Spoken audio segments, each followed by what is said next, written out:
tulime siis Aonangi loojangut vaatama ja hetkel siin siis ka samuti tuleshow ja lummav loojang.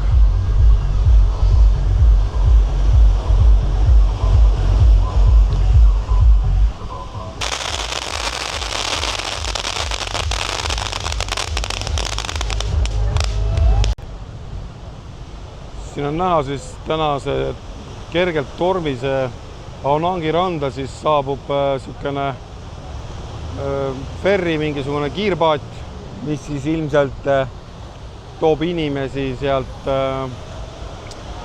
sellest Relay rannast, kus siis saab käia pimedast plantoneid vaatamas. Et plantoneid näha peaks olema sükene täiesti ilma kuuta taevas ja täna tundub, et see selline on ka, nii et ma ei tea, palju see maksab, aga meie viimasel õhtul ei hakka seda vaatama minema enam. Hommiku vaja vara tõusta ja hakata liikuma siis juba sinna Caron Beachi.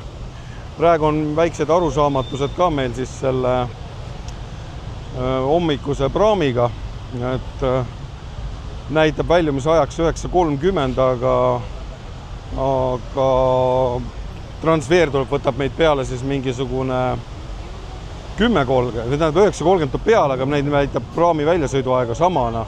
Et ma ei tea, kas me saame sinna peale ja kas ei saa ja mis teemad on. Kirjavahetus on juba 12 kirja me vahetanud ja tundub, et teisel pool vastamas on bot hoopis, nii et kui on ülelend, siis on ülelend, noh, eks siis näha ole.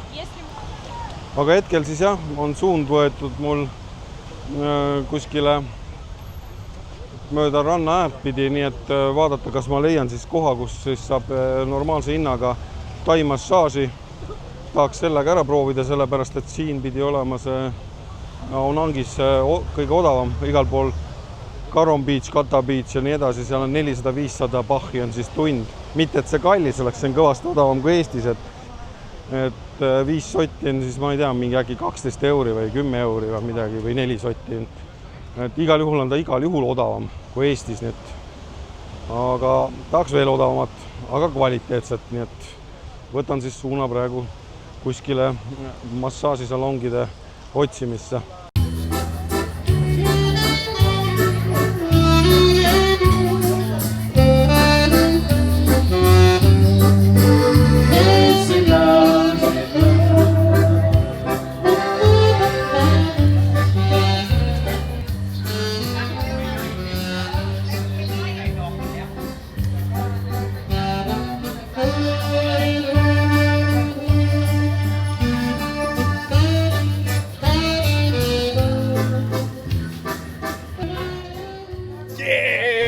Tulime hetkel siis enda ööbimiskoha vastu sööma.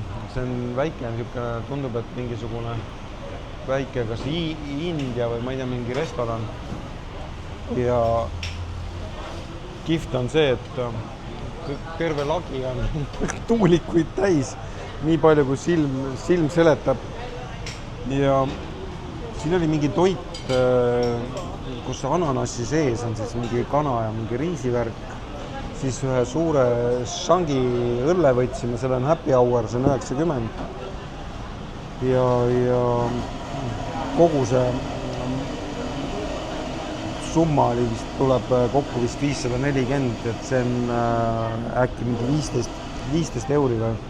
Kui toit lauda jõuab, siis näitan ka, milline see toit välja näeb. Purustatud mango, siis oli see õlle ja minu ananass saabus, nii et sõbrad soovitasid seda tellida. See sõber teab ise väga hästi, kes see siis seda soovitas. Ja siin on siis niisugune, mis see on, mingi mereannid, jah. Ja siis see mahl ja õlle kõik kokku siis põhimõtteliselt 15 euri, nii et hakkab maiustama. 510 bahhi läks, ehk siis 13 euri ja 89 senti tegelikult siukene 3 inimesele õhtusöök, et väga hea hind oli. Tere eestlased! Eestlased on nii palju siin. Lähme, me peame vaatama sinna mingit massaaži kohta. Esimest päeva, jah? Ei ole, põlemise järgi vist. Iga päev otsa.